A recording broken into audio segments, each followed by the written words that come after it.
ഈ ശബരിമല വിഷയവുമായി ബന്ധപ്പെട്ട് നമ്മൾ കണ്ടതും കേട്ടതും ഒന്നും അല്ല.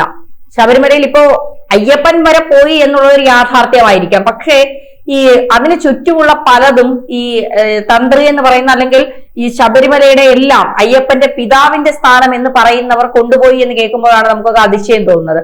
ഇപ്പോ ഈ പല വിഗ്രഹങ്ങളും അവിടെ നിന്ന് കാണാനില്ല എന്നാണ് പറയുന്നത്. ഇപ്പോ ഈ അയ്യപ്പന്റെ പിന്നെ ഈ വിഗ്രഹത്തിന് സൈഡിലുള്ള പലതും കാണാനില്ല എന്നൊക്കെ പറഞ്ഞു. പക്ഷെ ഇപ്പോ ഈ പല വിഗ്രഹങ്ങളും അവിടെ നിന്ന് കാണാനില്ല എന്ന് പറയുന്നു. ഇതിന്റെ കൂടെ ചില ആളുകൾ ഇപ്പോൾ സൃഷ്ടിച്ചെടുക്കാൻ ഒരു നരേറ്റീവ് ഉണ്ടാക്കുന്നത് പോറ്റി അകത്തായാൽ അല്ലെങ്കിൽ താഴ്മൺ കുടുംബം ഇല്ലെങ്കിൽ ശബരിമല പൂട്ടിപ്പോകും എന്നാണ് പറയുന്നത്. അങ്ങനെ താഴ്മൺ കുടുംബത്തിന് ഒരു ദിവസം എല്ലാവരും അങ്ങ് തീർന്നു പോയി. അപ്പൊ പിന്നെ ശബരിമല പിന്നെ തുറക്കില്ല. ഇത് അവര് വളരെ കാലം കൊണ്ട് വിഡ്ഢികളായിട്ടുള്ള ഹിന്ദുക്കളെയും അല്ലെങ്കിൽ ആൾക്കാരെയും ധരിപ്പിച്ചു വെച്ചിരിക്കുന്നതുകൊണ്ടാണല്ലോ ഈ കൊള്ളയെല്ലാം നടക്കുന്നത്.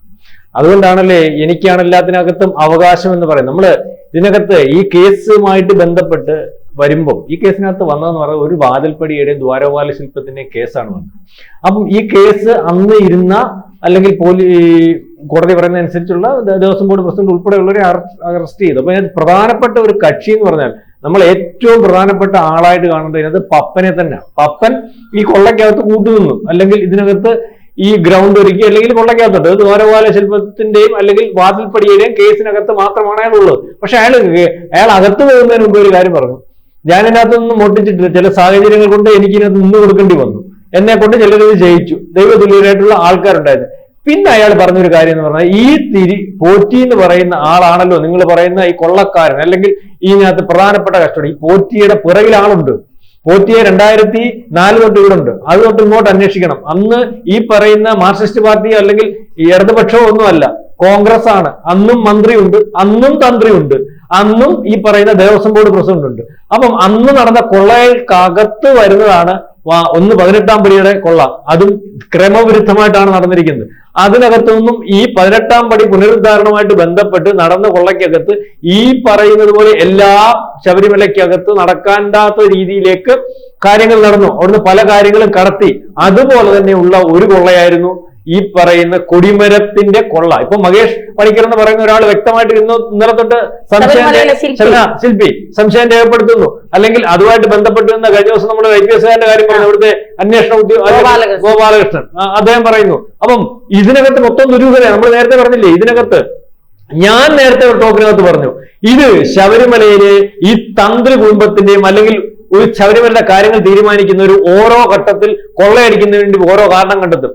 18-ാം പടി മാറ്റുന്നതിന് വേണ്ടി അന്ന് കാരണം കണ്ടെത്തിയത് 18-ാം പടിക്കകത്ത് അല്ലെങ്കിൽ ചോർച്ചയുണ്ട്, അല്ലെങ്കിൽ വെള്ളം ഇറങ്ങുന്നു, അതിന് ഭഗവാൻ എന്റെ ഹിതം ഇല്ല എന്ന് പറഞ്ഞാൽ ആ ഒരു കാര്യത്തിനകത്ത് ഇവർ കണ്ണുവെച്ചിരിക്കുന്നു എന്തൊക്കെയോ, അല്ലെങ്കിൽ കച്ചവടം നടത്തിയിരിക്കുന്നു എന്നുള്ള രീതിയിലാണ് നമുക്കിപ്പോ മനസ്സിലാവുന്നത്. അതുപോലെ ശബരിമല കൊടിമരത്തിന്റെ കാര്യത്തിൽ ഇവർ പറഞ്ഞെന്തോ ഇപ്പൊ മഹേഷ് പണിക്കർ പറയുന്നതെന്ന് പറഞ്ഞാൽ ഉറുമ്പരിക്കുന്നു. അതായത് ഈ കൊടിമരം ആൾക്കാർ മനസ്സിലാക്കാൻ അറിയാത്ത രണ്ട് രീതിയിലാണ്. ഒന്ന് കോൺക്രീറ്റ് രീതി ചെയ്യും, രണ്ട് ശകലം പോലും വളവില്ലാത്ത തേക്കും തടിയൽ ചെയ്യും. ഇത് കോൺക്രീറ്റിനകത്ത് എങ്ങനെ കോൺക്രീറ്റ് കൊടിമരം അവിടെ തന്നെ. ഈ കോൺക്രീറ്റ് കൊടിമരത്തിനകത്ത് എങ്ങനെയാണ് ഉറുമ്പരിക്കുന്നത് മനസ്സിലാക്കണം. അപ്പൊ അങ്ങ് പറയുകയാണ്. അപ്പൊ ഇപ്പൊ വന്നിരിക്കുന്ന ഏറ്റവും പ്രധാനപ്പെട്ട ഒരു കാര്യം എന്ന് പറഞ്ഞാൽ അവിടെ വളരെ പഴക്കമുള്ള ഒരു മണി ഉണ്ടായിരുന്നു. ആ മണി ഇടാന്ന് അറിയത്തില്ല, കണ്ടിട്ടില്ല, ആരും തിരക്കുന്നില്ല, ഒരു വാർത്തയും വരുന്നില്ല. രണ്ടാമത് ഈ കൊടിമരത്തിന്റെ വാജിവാഹനം എല്ലാവരും വലിയ കാര്യത്തിൽ പറഞ്ഞു, വാജിവാഹനം ഞാൻ തിരിച്ചു കൊടുക്കുന്നു, എന്റെ കയ്യിൽ ഉണ്ടായിരുന്നു. കാരണം ഇതിന്റെ മൊത്തവും അധികാരി അയാളാണ്. എന്തൊക്കെ അയാൾ കൊണ്ടുപോവാം, അല്ലെങ്കിൽ എന്തൊക്കെ എന്റെ ആണെന്ന് പറഞ്ഞാലും കൊടുത്തുവിടുക. അതാണ് ഈ തന്ത എന്ന് പറയുന്ന ആൾ. അപ്പൊ ഇതിന്റെ പട്ടം കൊടിമരം ഇളക്കുമ്പോൾ കൊടിമരം ദഹിപ്പിക്കണം. കൊടിമരം ദഹിപ്പിക്കുമ്പോൾ സമൂലം ദഹിപ്പിക്കണം.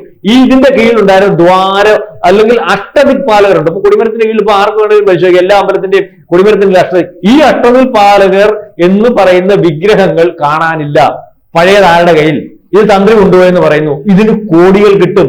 ഒരു പക്ഷേ ഈ പറയുന്ന രണ്ട് വ്യവസായികൾ ശബരിമലയുടേതെന്ന് പറഞ്ഞ് കാണിച്ച ചാക്കിൽ കെട്ടിയ വിഗ്രഹം ഉണ്ടല്ലോ, മണിയുടെ വീട്ടിൽ വെച്ച് കാണിച്ചെന്ന് പറഞ്ഞ രണ്ട് വ്യവസായികൾ ഈ പറഞ്ഞ പഞ്ചലോക വിഗ്രഹം അതിതായിരിക്കാം. അതുപോലെ ഈ കൊടിയും 18-ാം പടിയുടെ രണ്ട് സൈഡിലും ഇതുപോലെ വിഗ്രഹങ്ങൾ ഉണ്ടായിരുന്നു. ഇതൊന്നും ഇറക്കിയ സമയത്ത് ഈ പഴയ വിഗ്രഹങ്ങൾ എവിടെ പോകുന്നു?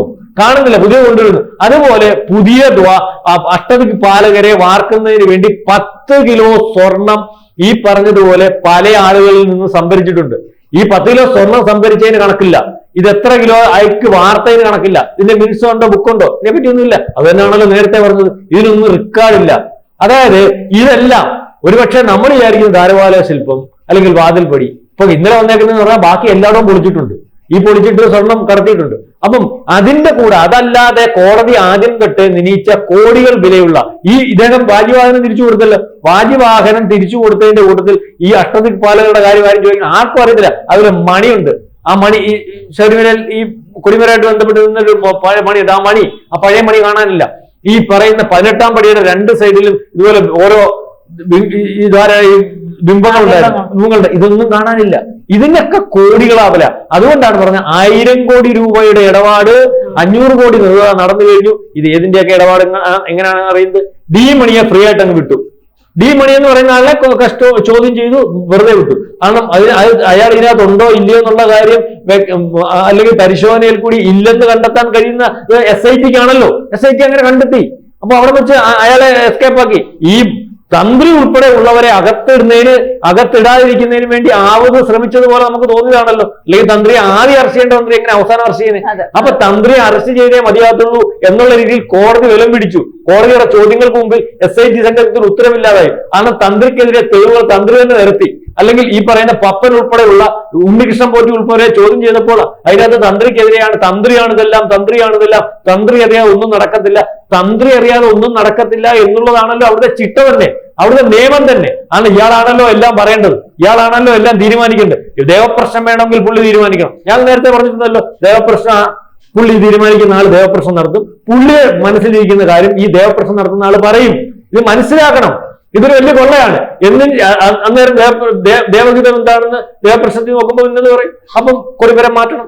അല്ലെങ്കിൽ കൊടിമരം മാറ്റുന്ന എന്തിനാ? ഈ പറയുന്നത് പോലെ ഈ 2 വ്യവസായികൾ പറഞ്ഞല്ലോ, അല്ലെങ്കിൽ ആന്റിക് ബിസിനസ്സുകാര് അവിടെ വന്ന് ശബരിമല അമ്പലത്തിൽ വന്ന് തൊഴുന്ന പോലെ തൊഴിലിട്ട് ഇത് കണ്ണു വെച്ചിട്ട് പറഞ്ഞു ഇത് അടിച്ചു മാറ്റി തരണം. കാരണം ഇവർ തമ്മിൽ കച്ചവടം ഉണ്ടെങ്കിൽ, അല്ലെങ്കിൽ ഇവരിലൊക്കെ കച്ചവടം ഉണ്ടല്ലോ, വ്യവസായികളോട് അഷ്ടദിക്പാലകർക്ക് എന്താ കാണും, അവിടെ വെച്ച് വില ഉറപ്പിക്കുന്നു. അതിനുശേഷം ഇതുപോലൊരു പൂജയും സംവിധാനവും സിസ്റ്റവും ഒക്കെ ഉണ്ടാക്കിയിട്ട് കൊടിമരം പൊളിക്കുന്നു. കൊടിമരം പൊളിക്കുന്നതിന്റെ കൂട്ടത്തിൽ ഇത് വരുന്നു. ഇതെല്ലാം തന്ത്രിക്കാന്നല്ല അവകാശം. ഇതിന്റെ എല്ലാം അവകാശം തന്ത്രിയാണ്. മനസ്സിലാവുന്നുണ്ട്? അതുകൊണ്ട് ഒന്നും പറയാൻ പറ്റത്തില്ല. ഒരു പൂജ നടത്തിയാൽ ആ പൂജയുടെ ശിഷ്ടം വരുന്ന സാധനങ്ങളുടെ പോലും അവകാശി തന്ത്രിയാ. തന്ത്രി വീട്ടിൽ കൊണ്ടുപോകും. എല്ലാ അമ്പലങ്ങളിലും ഉണ്ടോ നമുക്കറിയാം. അപ്പൊ ഇതിന്റെ അവകാശം ഇതെല്ലാം കൊണ്ടുപോകണം. ചോദ്യം പറച്ചിലൊന്നുമില്ല. തന്ത്രിയുടെ ആണെന്ന് പറയാം, തന്ത്രി ഇതാ. അപ്പൊ ഈ ഒരു കാരണം വെച്ച്, ഈ അവകാശം വെച്ച് ഈ പറയുന്ന കോടാനുകോടി രൂപയുടെ ബിസിനസ്സുകൾ ഇയാൾ നടത്തിയിട്ടുണ്ടാവും. കാരണം ഇയാൾ അവിടെ കുനിഞ്ഞു നിന്നാൽ ഒരുത്തൻ നിന്ന് 1000 കണക്കിന് രൂപ മേടിക്കുന്നതാ. അങ്ങനെയാണെങ്കിൽ ഈ താന്ത്രികമായിരുന്ന അമ്പലങ്ങളിലെല്ലാം ഇങ്ങനെ സംഭവിച്ചിട്ടുണ്ടല്ലോ. ഇപ്പൊ ശബരിമല വാജിവാഹനം തിരിച്ചു കൊടുത്തു എന്ന കാര്യം വന്നപ്പോൾ ഇതുപോലെ കൊടിമരം മാറ്റിയ പ്രധാനപ്പെട്ട അമ്പലങ്ങളുടെ എല്ലാം വാജിവാഹനം അന്ന് ഈ തന്ത്രി കൊണ്ടുപോയിരിക്കുന്നു എന്നാണല്ലോ അറിഞ്ഞത്. അതിനെപ്പറ്റി ഒന്നും ചോദ്യം ചെയ്യുന്നില്ല ആരും ഇതിന്റെ പുറകിലില്ല. മാധ്യമങ്ങൾ അല്ലെങ്കിൽ പറഞ്ഞാൽ മാത്രം. ഈ ശബരിമല കൊള്ളായതുകൊണ്ട് നിരന്തരം ഇതിന്റെ പുറകിൽ യൂട്യൂബുകളും അല്ലെങ്കിൽ മറ്റു ചിലരും ഒക്കെ ഇതുപോലെ നിൽക്കുന്നതുകൊണ്ടാ. ഇതിനകത്ത് തന്നെ ഈ കേസ് അല്ലെങ്കിൽ ഇത് വഴിതെറ്റിപ്പോവാൻ അല്ലെങ്കിൽ മറച്ചു പിടിക്കാൻ എന്തെല്ലാം കേസുകൾ ഇതിന്റെ പുറത്ത് കൊണ്ടുവന്നു, അല്ലെങ്കിൽ എന്തെല്ലാം കാര്യങ്ങൾ ഇതിന്റെ പുറത്ത് കൊണ്ടുവന്നു. അത് ഇതിന്റെ അകത്ത് ഈ കൊള്ളയ്ക്കകത്ത് ഞാൻ നേരത്തെ പറഞ്ഞതുപോലെ ഇത് ചെറിയ കൊള്ളയല്ല. എന്റെ തന്നെ ഇത് 10 കോടി രൂപയുടെ 11 കോടി രൂപയുടെ കൊള്ളയല്ല. ഇത് ആന്റിക് ബിസിനസ്സുകാർ ഈ പറയുന്നത് പോലെ കോടികൾ, 1000 കോടി രൂപകളുടെ ഒക്കെ കച്ചവടമാണ്. അപ്പൊ ഇതിനകത്ത് ഒരാളോ രണ്ടാളോ അല്ല. ഈ കച്ചവടം നടക്കണമെങ്കിൽ എല്ലാവരും കൂടെ യോജിച്ചേ നടക്കത്തുള്ളൂ. അതിനകത്ത് എല്ലാ രാഷ്ട്രീയ പാർട്ടിക്കകത്ത് ഉന്നതന്മാരുണ്ടാകും. അതുകൊണ്ട് തന്നെയാണ് ഈ കേസ് തീർക്കാൻ പോകുന്നത് തെളിവില്ലാതെ പോകുന്നത്. അല്ലെങ്കിൽ എങ്ങും എത്താത്ത ഒരു രീതിയിലേക്ക് കേസ് ക്ലോസ് ആവും. അപ്പൊ ഇപ്പൊ ഇത്രയും പേരെ പിടിച്ചിട്ട് ഈ ദ്വാരപാല ശില്പത്തിലും ഈ വാതിൽപ്പടിയിലും ഒരുപക്ഷെ കേസ് ക്ലോസ് ചെയ്യും. പക്ഷെ അവിടെയല്ല. ഇത് കാലാകാലങ്ങളായിട്ട് നടന്നുകൊണ്ടിരിക്കുന്ന കോടിക്കണക്കിന് രൂപയുടെ തട്ടിപ്പിന്റെ ഒരു ചെറിയ മഞ്ഞുമലയുടെ അറ്റം മാത്രമാണിത്. ഈ കേസ് അങ്ങനെയാണ് പോകുന്നത്. ഈ കേസ് വിപുലമായിട്ട് കോടതി ആദ്യം പറഞ്ഞതുപോലെ അന്വേഷിച്ചാൽ 2004 തൊട്ട് അന്വേഷിച്ചാൽ ഈ പറഞ്ഞ 18-ാം പടി ഏറ്റവും നമുക്ക് പറയാൻ പറ്റുന്ന 18-ാം പടിയുടെ കൊടിമരത്തിന്റെ മാത്രം കെയറോഫിൽ നടന്ന അട്ടിമറി തന്നെ അല്ലെങ്കിൽ കൊള്ള തന്നെ കോടികൾ കാണും. ബാക്കി വിശാലമായിട്ട് അന്വേഷിച്ചാൽ അവിടെ നിന്ന് എന്തൊക്കെ കൊണ്ടുപോകുന്നു, എന്തൊക്കെ ഇരിക്കുന്നു, അമ്പലത്തിന്റെ അകത്തുള്ള സ്വത്തുക്കൾ എന്തൊക്കെ ഉണ്ടെന്ന് അറിയാൻ പറ്റുന്നത് ദേവസ്വം ബോർഡിനും അമ്പലത്തിനും ഉത്തരവാദിത്തപ്പെട്ടവർക്ക് മാത്രമാണ്. വേറെ വെളിയിലുള്ള ആർക്കറിയാം? അവര് പറയത്തല്ലേ ഉള്ളൂ. ഇനി ഇരിക്കുന്നൊക്കെ ഇത് വ്യാജമാണോ അല്ലെങ്കിൽ യഥാർത്ഥമാണോ എന്ന് ആർക്കറിയാം? ഇതൊക്കെ എങ്ങനെ പരിശോധിക്കാൻ പറ്റും? ഇതിനകത്തെല്ലാം നിഗൂഢതയല്ലേ. ഇപ്പൊ ഇന്നലെ കോടതി പറഞ്ഞിട്ടുണ്ട് ഇതിന്റെ എല്ലാം അമ്പലത്തിനകത്തെ സ്വത്ത് സംരക്ഷിക്കുന്നതിന് വേണ്ടി പ്രത്യേക ഒരു നിയമം തന്നെ കൊണ്ടുവരണം. അതിന് പ്രത്യേക ഒരു സംവിധാനം കൊണ്ടുവരണം. അല്ല ഇത് കടുത്ത ശിക്ഷ നൽകണം. കടുത്ത ശിക്ഷ അല്ലാതെ ഒക്കത്തില്ല. എന്തൊക്കെ ഇരിപ്പുണ്ടെന്ന് ആർക്കറിയാൻ പറ്റും? ഇപ്പൊ തന്നെ ശബരിമല ശാസ്താവിന്റെ വിഗ്രഹം അകത്തിരിക്കുന്ന വിഗ്രഹം നമുക്ക് കയറി നോക്കാനിപ്പോ വെളിയിൽ നിൽക്കുമ്പോൾ അകത്തിരിക്കുന്ന വിഗ്രഹം നമ്മളൊന്ന് സങ്കല്പിക്കാനല്ലേ ഒക്കത്തുള്ളൂ. ഈ മാതിരിയുള്ള ആൾക്കാർ ഇതുപോലുള്ള തന്ത്രിയും അല്ലെങ്കിൽ മേൽശാന്തിയും മറ്റ് ഈ ദേവസ്വം ബോർഡ് അംഗങ്ങളും അല്ലെങ്കിൽ ഇത്തരത്തിൽ കൊള്ളയടിക്കാൻ നിൽക്കുന്നവരൊക്കെ അല്ലേ ഇതിന്റെ പുറകിൽ. അവർക്ക് എന്തൊക്കെ ചെയ്തിട്ടുണ്ട് എന്നുള്ള കാര്യത്തെ പറ്റി ഊഹിക്കാൻ പോലും കഴിയാത്ത രീതിയിലേക്ക് കാര്യങ്ങൾ വരുന്നു. ചിലർ ചില കാര്യങ്ങൾ പറയുമ്പോൾ മാത്രമാണ് അതിന്റെ ചില ചെറിയ കാര്യങ്ങൾ നമ്മൾക്ക് അറിയാൻ സാധിക്കുന്നത്. ഏതായാലും ഈ പപ്പൻ പറഞ്ഞതുപോലെ 2004 തൊട്ട് കൊള്ള നടന്നിട്ടുണ്ട്. അത് കോടികളുടെയാണ്. അതിനകത്ത് ആന്റിക് ബിസിനസ് നടന്നിട്ടുണ്ട്. ഈ പറയുന്ന ഏറ്റവും അവസാനം കൊടിമരത്തിന്റെ കീഴിലുള്ള ഈ 9 വിഗ്രഹങ്ങൾ അതായിരിക്കും ഒരു പക്ഷേ ചാക്കിൽ കെട്ടിയ വിഗ്രഹങ്ങളായിട്ട് ശബരിമലയിൽ എന്ന് പറഞ്ഞ് ഈ മണി കാണിച്ചു എന്ന് 2 വ്യവസായികൾ SITക്ക് മൊഴി കൊടുത്തു.